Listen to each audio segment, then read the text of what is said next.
नमस्कार दर्शक बंधु पाणीपाग अपडेट रे आपनको स्वागत।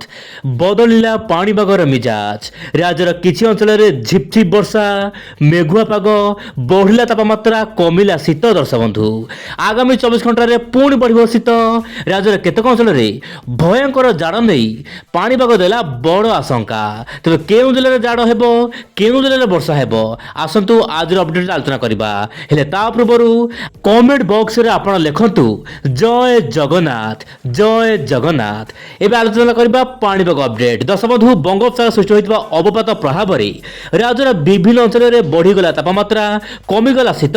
हाड़भंगा शीतरू मिलला आश्वस्ति आपण देखि पारथिबे। दर्शक बंधु दुईटी दृश्य आपण सामने रे वर्तमान मोबाइल स्क्रीन देखि पारथिबे। दर्शक बंधु जेते बेले हाड़भंगा शीत देखा मिलुथिला राजधानी भुवनेश्वर रे सेते बेले हाड़ भांगी जाउथिला। वर्तमान समय रे सब किछि ठीक हो जाइछि। यार अर्थ हो दर्शक बंधु राजधानी भुवनेश्वर रे 6 डिग्री कमिला तापमात्रा माने बढ़ीगला तापमात्रा जहाँ कि शीत वर्तमान कमी जाइछि। 10 जनवरी रे 10 डिग्री तले तो रहितला तापमात्रा वर्तमान समय 11 जनवरी माने आज दिन रे तापमात्रा प्राय 17 डिग्री को चली जाइछि। ता हमर दर्शक बंधु हाड़भंगा शीतर प्रभाव एते थिला जे वर्तमान कल्पना करबा मुश्किल हो जाउछि। किंतु वर्तमान देखिबा आज सकाळ 5:30 सुधा दर्शक बंधु तापमात्रा देखि पारथिबे आपण देखि पारथिबे मोबाइल स्क्रीन रे 24 घंटा मध्य झारसुगुड़ा जिले में 11.6 जहाँकि 5 डिग्री तापमात्रा बढ़ी जाइए।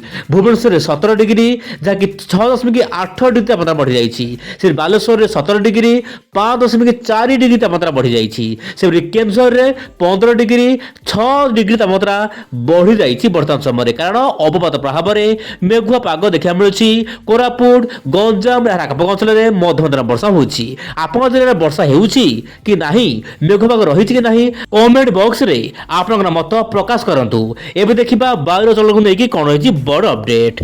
दर्शक बंधु आपण जानिथिबे लघुचाप प्रभाव राज्यर विभिन्न अंचल रे मेघुआ पाग देखा मिलिला। केतेक अंचल मध्ये अति हल्का वर्षा देखा मिलिला। किंतु वर्तमान समय सब कुछ ठीक हो जाइछि कारण ये वर्तमान जो लघुचाप सृष्टि होइतिला या दुर्बल हो जाइछि कारण जेहेतु शीत दिन रहिछि लघुचाप एते जल्दी समुद्र रे रहि परिबो नाही। स्थलभाग छुइला आंध्र प्रदेश रे खूब जोर से वर्षिला। तमिलनाडु मध्ये प्रबल वर्षा है किंतु वर्तमान तमिलनाडु तो वर्षा रहुछि किंतु यार प्रभाव ओडिशा रे वर्तमान रहिबार आशंका नाही। आज ठारू वर्तमान तापमात्रा पुणी थरे कमिबो शीतर थर रहबो ओडिशा।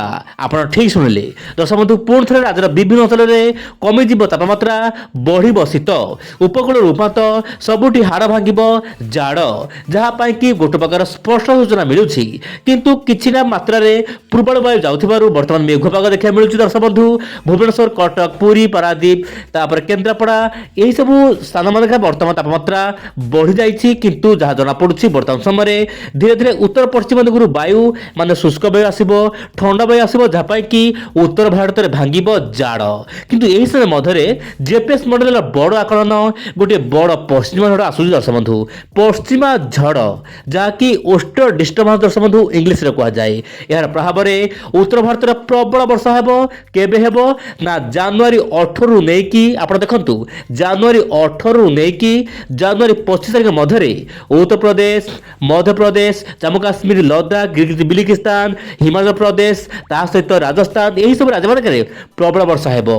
यह प्रभाव ओडिशा पर मध्य रही पारे बोली जहाँ मॉडल मानक तरफ सूचना मिलुछि किंतु ओडिशा पर केते रहबो प्रभाव ओडिशा रे केमिति वर्षा हेबो ताहा निश्चय पर धीरे धीरे स्पष्ट होबा पई पाग अनुकूल हेबो।